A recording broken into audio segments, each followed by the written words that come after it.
forte agora na pandemia.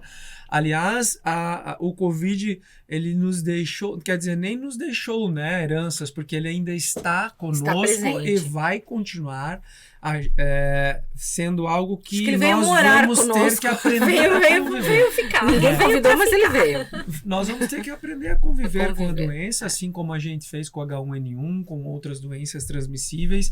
Mas o Covid, ele impactou porque nunca na história da humanidade a gente tinha visto um vírus com uma velocidade tão grande de transmissão.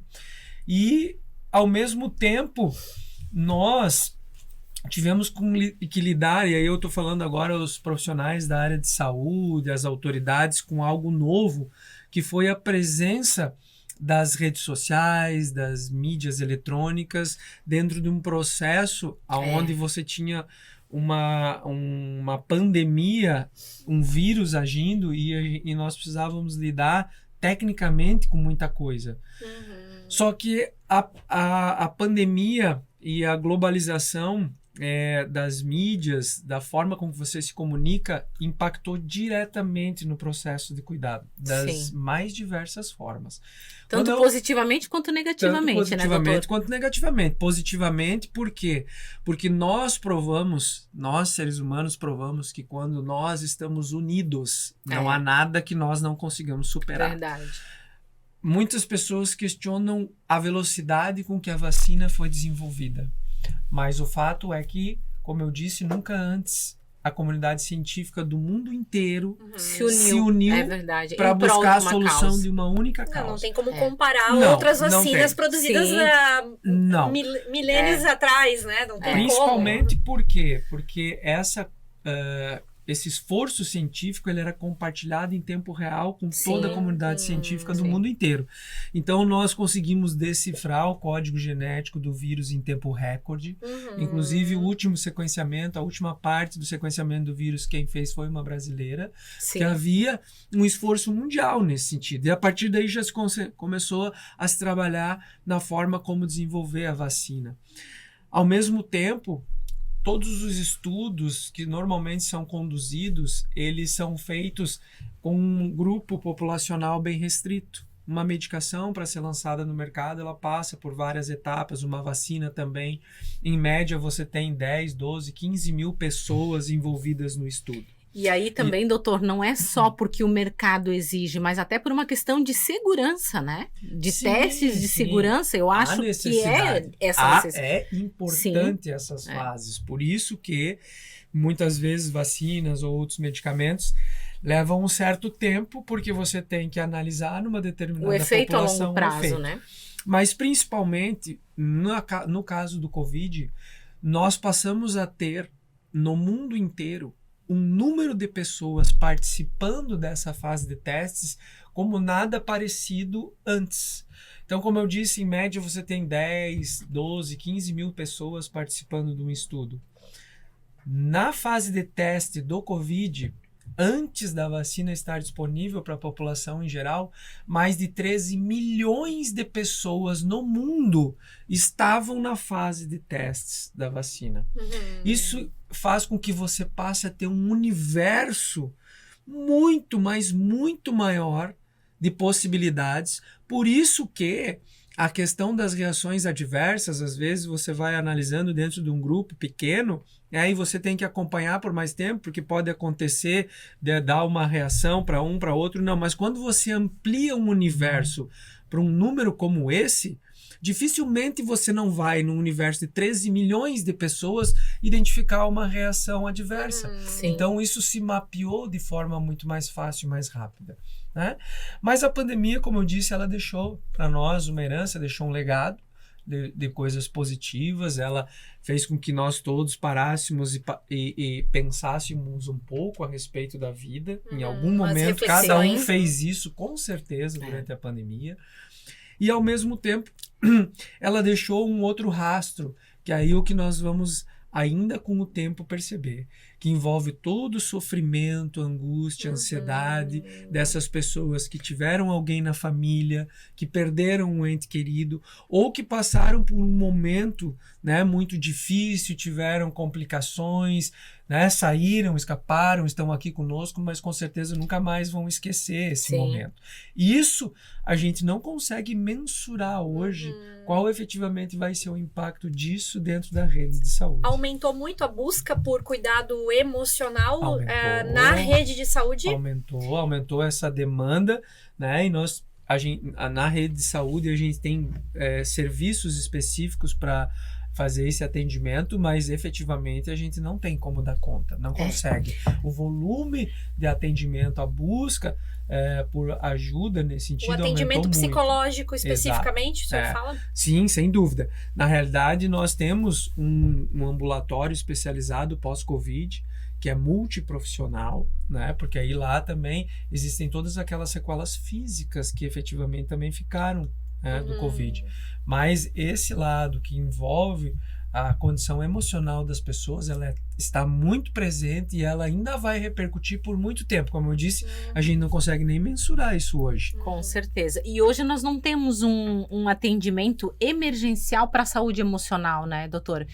Porque a gente precisa também ser realista, né? Um município, ele tem N necessidades. A gente nunca tem uma receita o suficiente para atender a demanda. E como a Michele falou, querendo ou não, as doenças emocionais vêm aí a competir, de certa forma, com as outras doenças. Aí, o que é mais urgente, né? Um secretário atender alguém que está infartando ou alguém que está com depressão? Pois é. Na hora do vamos ver, tem que ser escolhido, não adianta, é uma questão de escolha. Então, poxa, se a gente pode fazer a nossa parte para cuidar das nossas emoções, para estar bem, para ter uma imunidade adequada, né?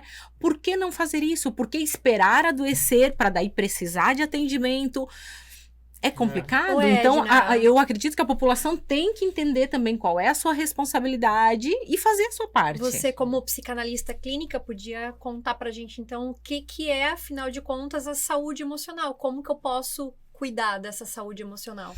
A saúde emocional, ou digamos, inteligência emocional, todo mundo pergunta, né? O que é? Fica à vontade, doutora. Ele vai comer fruta, olha! Como ele é fitness. É a nossa capacidade... Tô brincando. Ter inteligência emocional é ter a capacidade de equilibrar esses dois hemisférios do nosso cérebro, né? E lembrando que é 95, então olha o esforço que você tem que fazer para controlar as emoções, sendo que o meu racional representa só 5% e o emocional 95%. Então, aonde vai ser meu maior esforço? Nas emoções, é claro. E hoje, o Fórum Mundial Econômico determina, né, a gente vem falando isso aqui na rádio também, que dentro das habilidades que um profissional precisa ter, as 10 habilidades que ele precisa ter para ser contratado em qualquer empresa multinacional, inteligência emocional está entre os primeiros ali. Então, não é só dizer eu tenho inteligência emocional na entrevista. Qual é a sua maior qualidade? Eu não tenho defeitos. Qual é seu defeito? Meu defeito é que eu não tenho defeito. Não, existem testes, né, que são utilizados, testes psicológicos que vão medir se você tem inteligência emocional ou não, né? Eu, inclusive, aplico esses testes. Muitas vezes sou contratada por uma empresa para avaliar um diretor e ver o nível de inteligência emocional dele. E não é pelo meu achismo, é pela ferramenta que vai me dizer qual é o nível dessa inteligência emocional. Eu não sei se eu quero ser avaliada. Eu não sei. Mas sabe o que é interessante, Edna, que a gente vem acompanhando, eu acho que isso também ao longo dos últimos anos mudou muito. As pessoas têm percebido cada vez mais o quanto é importante ter saúde física e mental. A medicina oriental, ela já, na sua essência, ela traz muito isso a percepção do quanto... Desde a criação, né? Desde pequenininho já... Dos dois, né? Do emocional e do físico. Exato. Né? Então, isso, à medida que a ciência evoluiu, vamos dizer assim, evoluiu em tese, né? Mudou, vamos dizer, o seu olhar sobre o ser humano e passou a fragmentar as pessoas. acabou se perdendo isso com o tempo, né? A medicina, ela deixou de ter uma visão mais holística, mais humana, ela passou a ter uma abordagem mais técnica dentro de grandes centros especializados, onde você tinha cada um dos profissionais lidando de uma parte do teu corpo em específico.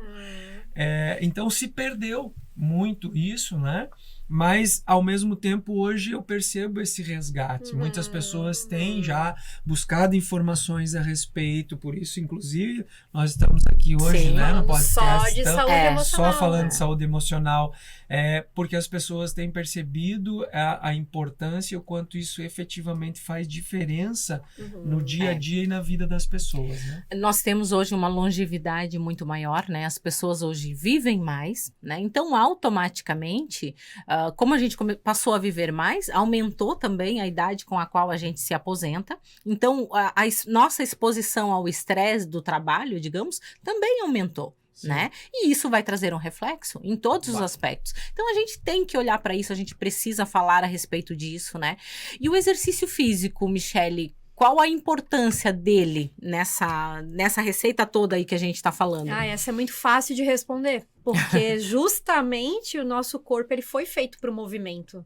Os ossos, músculos, né, as articulações. Que a modernidade também tirou o nosso movimento, né? A gente está bem preguiçosinho. O corpo foi feito, né, para se mexer, para se movimentar. E aí, como a Edna falou, com a modernidade veio o sedentarismo e trouxe inúmeras consequências que se juntam com as consequências emocionais.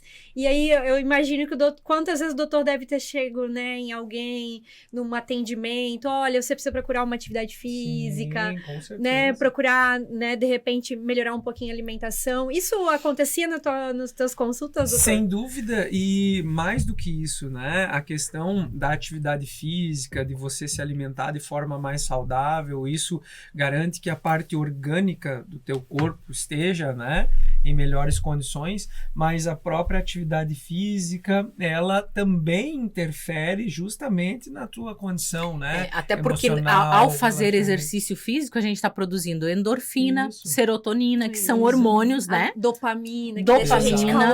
Exatamente. Então, por que a gente precisa usar tanto medicamento? Porque talvez a gente não se exercite o tanto que deveria, porque o nosso corpo, ele foi feito perfeito para funcionar perfeitamente.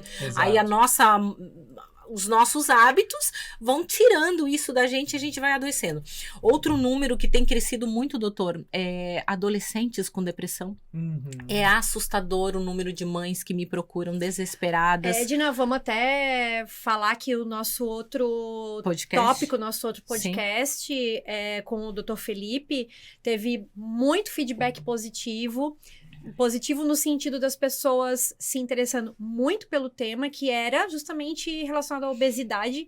Que também as emoções acabam também levando à obesidade, é outro reflexo, né? E justamente teve pessoas que mandaram sugestão de tema, inclusive relacionado à depressão com adolescentes que os pais não sabem mais o que fazer. O tempo que nós éramos crianças. Quantos anos você tem, doutor? Desculpa a falta de delicadeza, mas vamos lá. 48 anos. Tá. Então a gente tá mais ou menos próximo. Eu faço 47 agora em julho. A Michele que é neném próximo. Aqui. A Michele que é neném aqui. Mas do nosso tempo, quando a gente era criança, eu não lembro de ter nenhum amigo meu com depressão, com ansiedade. Não existia isso. Não existia, a gente curava a depressão em cima da árvore. Então, hoje é comum crianças com depressão, com ansiedade, né? Está altíssimo esse número e os pais não sabem como lidar. Exato. E nós vamos com certeza entrar daqui para frente dentro de uma situação onde nós vamos ter quase que uma epidemia. Esse é o termo, epidemia, de crianças tendo transtornos de ansiedade, depressão, transtornos de humor importantes. E é bem dentro dessa linha que você falou, né, Edna? A nossa infância, ela foi diferente. O aprendizado, a formação dos teus sentimentos, do seu caráter, ela se deu de forma mais gradual. Sim. Hoje, as nossas crianças, elas estão conectadas e vivendo numa velocidade muito grande E isso tem impactado na formação das crianças, né?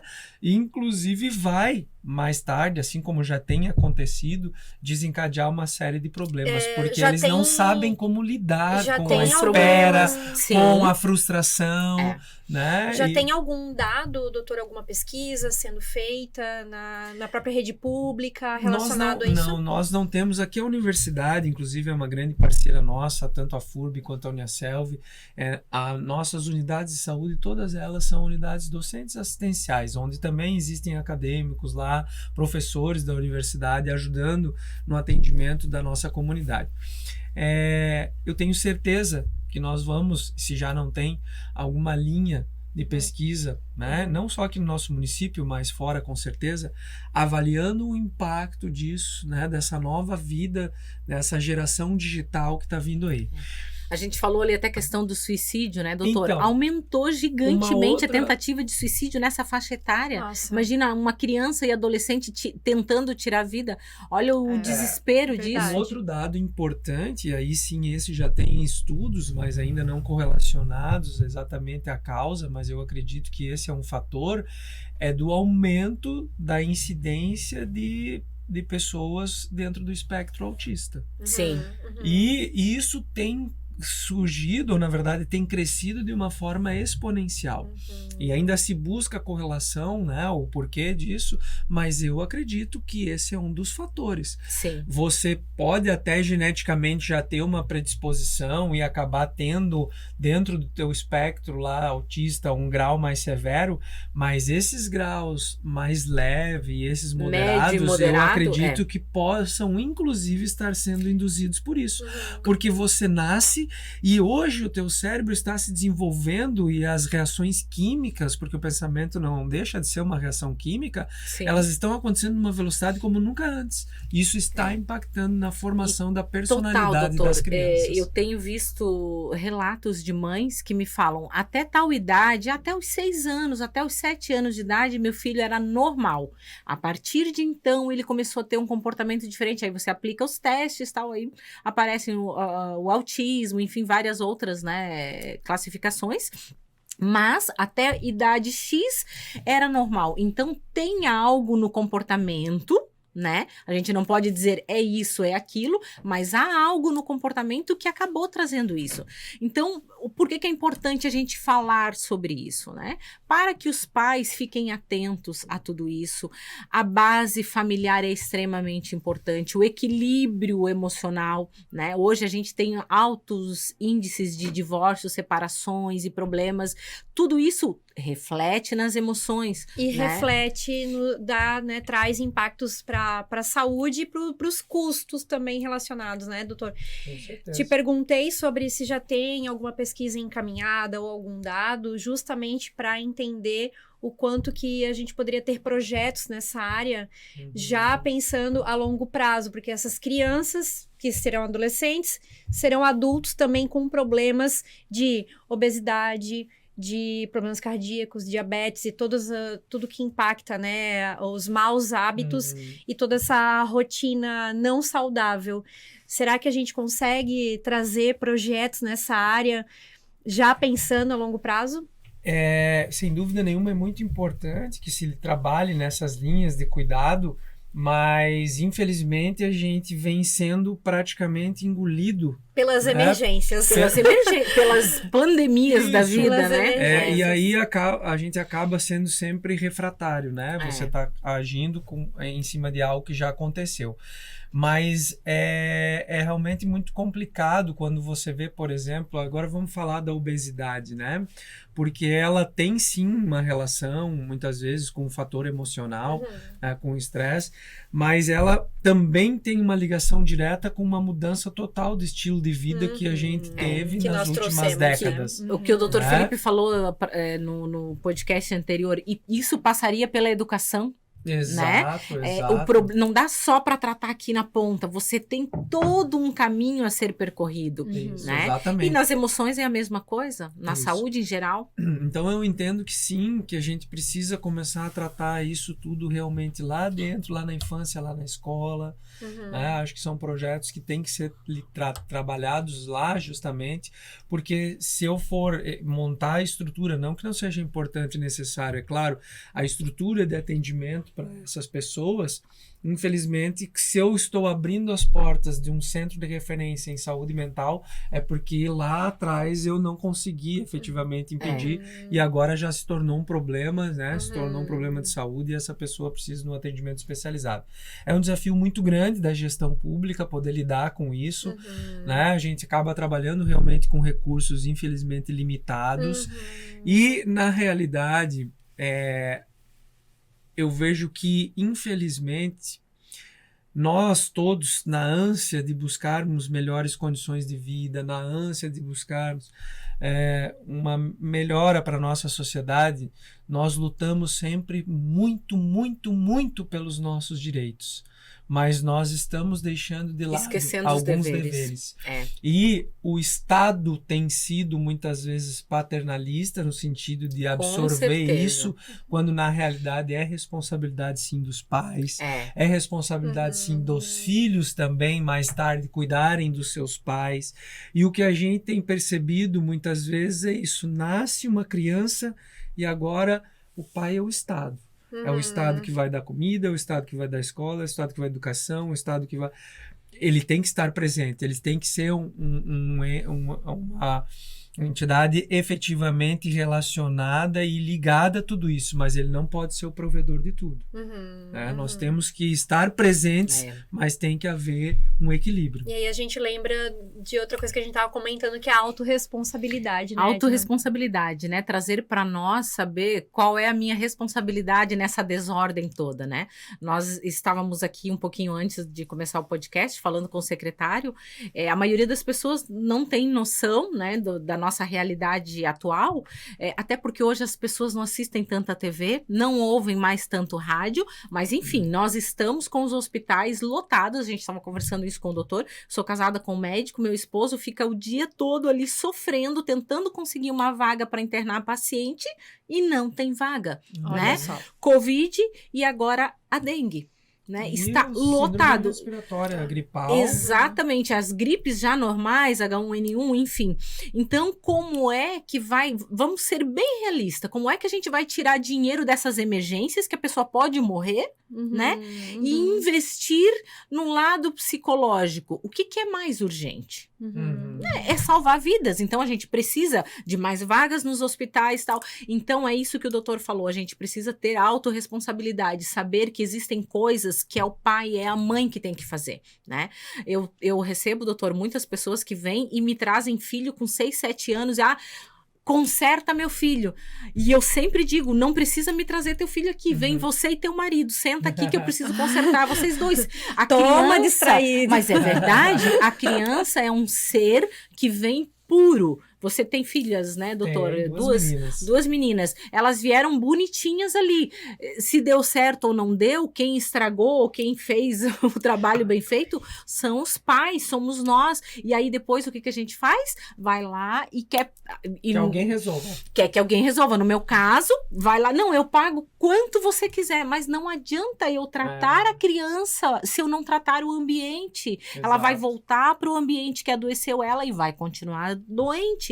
Então a gente precisa, antes de mais nada, gente, pelo amor de Deus, vamos gerar consciência, vamos ter essa percepção, estudar um pouco sobre o comportamento humano, olhar para nós, saber aonde estão os nossos pontos de melhoria. Não existe ser humano perfeito, né? Ontem eu estava terminando uma pós-graduação e eu fui avaliada por um dos melhores doutores, que é presidente da minha categoria, e aí ele até me cutucou e falou, então você tá pronta para ir pro céu, né? Eu falei, não, de jeito nenhum, a gente tá sempre tentando melhorar, mas a gente precisa ser realista, olhar e entender, não existe ser humano perfeito, mas aonde está a minha responsabilidade nessa desordem que eu estou? né? O meu ambiente é minha responsabilidade. Então a gente precisa ter essa consciência. A questão da dengue. Mas é um mosquito. Gente, pelo amor de Deus, todo mundo sabe aqui qual é o problema do mosquito, da mosquita, né? Como dizia a nossa amiga. Aonde prolifera, né? Aonde prolifera. Gente, é higiene. E aí eu pego o gancho da entrevista que eu ouvi do Dr. Marcelo aqui na nossa rádio aqui da cidade. Ontem, né? É, justamente na quarta-feira. E aí, doutor, queria que o senhor falasse um pouquinho sobre isso. Falei que parece que nosso negócio aqui demora, mas a hora voa, tá? Estamos chegando nos finalmente aqui. Mas o quanto que o óbvio precisa ser dito. E aí o pessoal já esqueceu que tem que higienizar as mãos, já esqueceu, né, de hábitos simples. Por que a dengue tá do jeito que tá? Porque os hábitos de higiene na própria casa... Já era um problema que a gente não tinha mais, né? A dengue já estava praticamente extinta, ou era raro. O que acontece justamente é isso, né? As pessoas perguntam, mas de quem que é a culpa? A culpa é nossa. Sim, a culpa é de todos nós, né? E é bem isso, Michele. Algumas pessoas têm cobrado quando é que vamos tirar aquelas luvinhas do buffet? Você viu que eu ouvi a tua entrevista, né? É verdade. O que você falou? Então, tem coisas que são simples e que nós deveríamos incorporar no nosso dia a dia e que realmente fazem a diferença. Sabia que a tal da luva, eu achei que ia ser regra para sempre. Eu adorei isso ali. Sim, achei muito a maioria dos locais até continua. Mesmo a máscara no buffet, porque daí você vai passando, não vai contaminando. Então, na realidade, o certo mesmo seria não você se servir no buffet. E sim alguém estar ali do outro lado, com a máscara, essa com máscara paramentada, com luva, e essa pessoa sim que estaria higienizada fazer o contato com o buffet e servindo aquilo que você está indicando. Olha, eu quero isso, quero uma porção disso, daquilo, aquele outro. Mas é o nosso hábito, né? Mas aí existem formas de você minimizar o impacto de uma contaminação, né? Que é justamente isso, usar uma máscara, usar essa luvinha descartável, lavar as mãos, né? Um hábito tão simples, mas muito impactante. Chega os estudos que relacionaram as infecções hospitalares apontaram que o simples fato de lavar as mãos reduziu em 40% as infecções hospitalares. Olha, nós estamos falando de um ato simples demais. E aí voltamos de novo na educação em casa? Exato. Mais uma vez? Então, é um desafio muito grande lidar com tudo isso, né? A Edna colocou muito bem, nós precisamos higienizar o nosso ambiente em volta. Porque se eu não tenho, aonde eu tenho efetivamente a possibilidade de agir, se eu não consigo nem ali minimamente mudar a realidade, como é que eu vou querer ir além? E isso, aqui no caso, por exemplo, da dengue, ficou muito evidente, porque não adianta só o poder público ir lá fazer mutirões de limpeza, fazer, né, mutirões e limpeza em terrenos baldios, se na outra semana eu continuei jogando lá no meu pátio a sujeira, o lixo. Com certeza. E infelizmente isso acontece, né? E aí nós estamos, na realidade, nesse momento, passando pela primeira epidemia de dengue da história de Santa Catarina. Nós já tivemos, né, claro, a dengue circula no nosso estado, mas nunca tinha acontecido nesse nível, nunca. E isso tem impactado muito na rede de saúde, e não é uma particularidade de Blumenau, não é a rede pública, toda a rede de saúde está sobrecarregada. Nesse momento, por 3 fatores: a dengue, a influenza e o Covid que está voltando. Então... Aí o dinheiro que vai para a saúde, que é destinado para a saúde, né? Que já era pouco, que já era pouco e poderia cuidar de muitas coisas, acaba precisando ser redirecionado e indo todo para essa área. O doutor estava falando aqui, eu estava lembrando, ali antes, períodozinho, doutor, antes de começar a pandemia, eu tenho uma empresa, né, e prestei já serviço para o SAMAI, Secretaria da Educação, e eu estava contratada pela Secretaria da Educação. Nós íamos fazer um desenvolvimento de inteligência emocional para todos os professores e diretores. Ia ser naquele ano ali. Inclusive, começamos o processo e aí veio a pandemia. Toda a verba que ia ser utilizada para isso, porque os professores teriam inteligência emocional, iam aprender, porque o que a gente não aprende, a gente não sabe, e iam poder criar, educar os nossos filhos com essa base de inteligência emocional. Todo o dinheiro teve que ser redirecionado e ir para a questão do Covid. Até hoje não voltou, porque nem para a saúde não deu, né? Foi insuficiente. Aí mal a gente lidou com a pandemia, agora já temos aí agora... Aí agravou toda a parte de problemas emocionais. Então, assim, é muito isso que o doutor falou, eu achei, assim, incrível essa conscientização que a gente precisa ter da nossa responsabilidade, né, como cidadãos.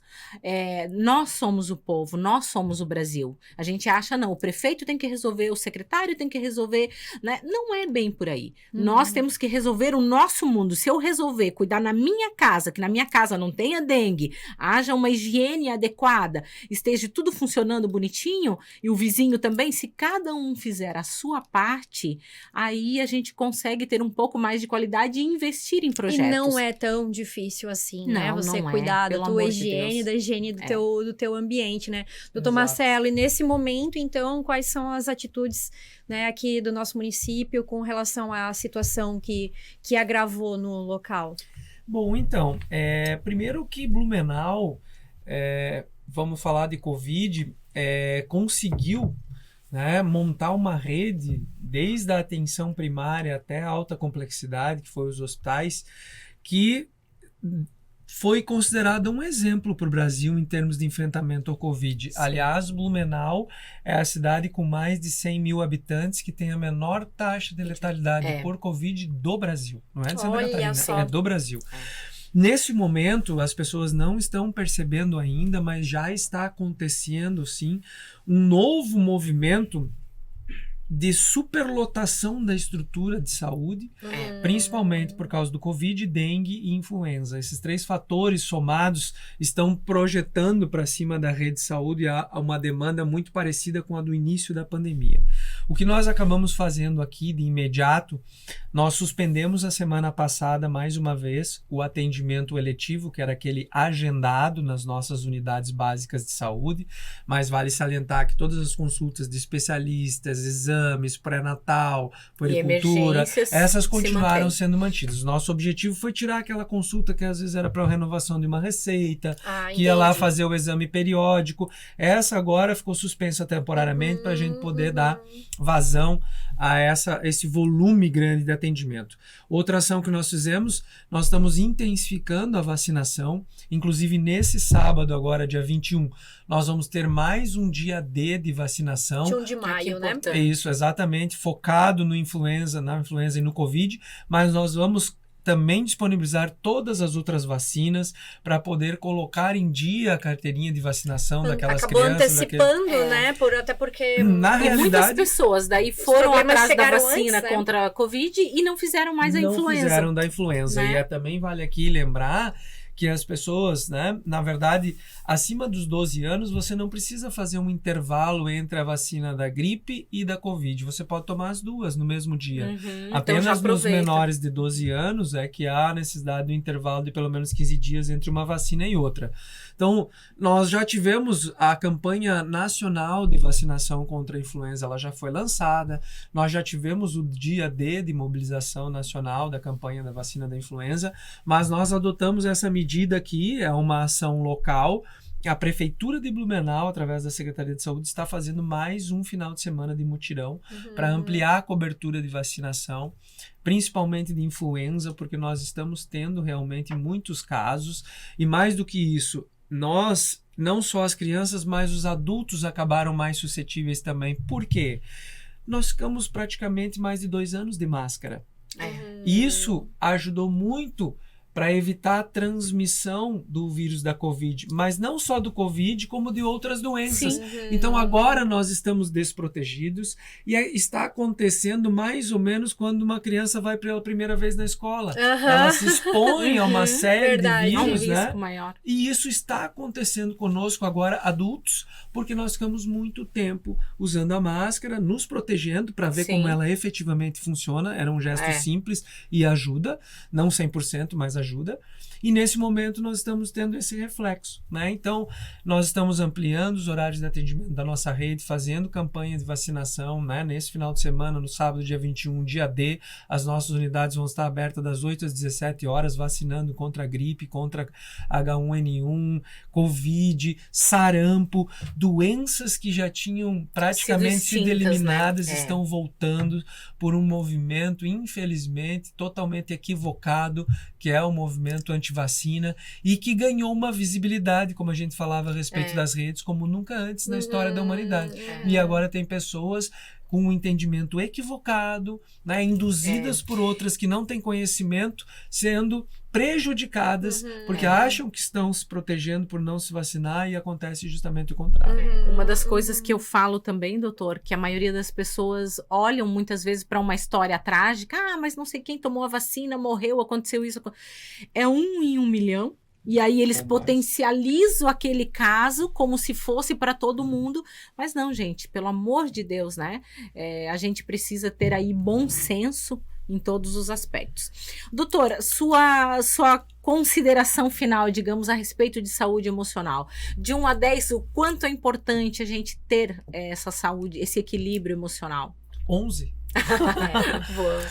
Porque realmente não tem como dissociar. Né? Você vai adoecer fisicamente se a sua saúde mental não estiver em dia. Isso é fato, não há nem o que discutir.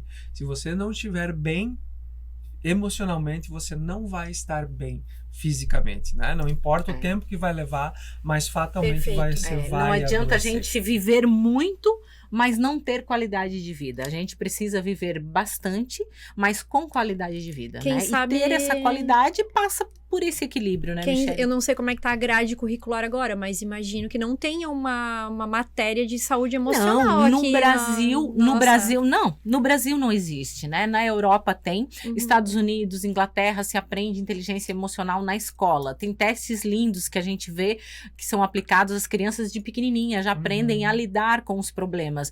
A vida vai ter altos e baixos sempre, e é responsabilidade do pai e da mãe preparar esses filhos, né, desde pequenininhos, para esses desafios que a gente vai enfrentar. Bom, nós vamos ficar por aqui. Se deixar, a gente fala 3 horas, doutor. Mas o doutor tem problemas urgentes para resolver. A gente agradece muito a tua participação.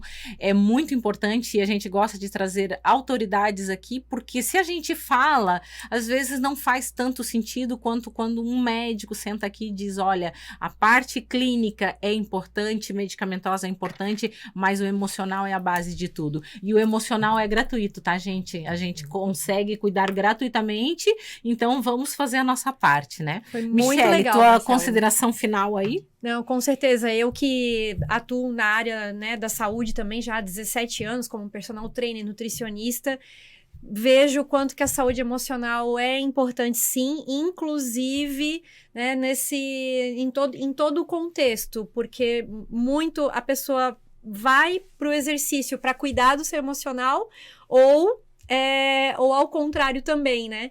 Então, realmente, esse conjunto é especial e importante. E deixar o recado também para os meus colegas educadores físicos e nutricionistas, para também olhar com carinho para esses clientes, esses pacientes, porque muitas vezes você sozinho, como profissional, não vai dar conta, você tem também que encaminhar para um colega médico ou um colega psicólogo, né, para fazer esse trabalho multidisciplinar. Então, esse tema aqui veio no momento perfeito, que a gente precisa muito abrir os olhos e entender que a gente precisa cuidar, sim, das nossas emoções. Com certeza. Outra dica que a gente fala bastante também aqui na rádio, Michele, eu vou repetir, dentro da ciência do comportamento, a gente tem uma escala de como a gente trabalhar, né? E a espiritualidade está no topo da escala, eu falo sempre isso aqui. Então, gente, religião, independente da que for, é espiritualidade. Eu não estou falando de igreja e nem de religião aqui, eu estou falando de espiritualidade. É acreditar em alguma coisa. procure entender, pesquise um pouco a respeito disso, acredite em alguma coisa, tenha crenças, desenvolva isso nos seus filhos, porque a modernidade nos esfriou um pouco nessa parte, e é extremamente importante Aproximar e da equilibra espiritualidade, né? toda a nossa vida. Então dá uma pesquisada aí, gente, não acredite só na minha palavra não, bota ali no Google, dá uma olhadinha nas pesquisas. Muito obrigada a todos que estão nos assistindo, mandem perguntas, curte, se inscreva aí no canal, que a gente vai... Compartilhem, isso mesmo, porque o objetivo é esse, né? Disseminar a informação e o cuidado também. Obrigada, pessoal, Perfeito, e até o valeu. próximo Obrigado. episódio.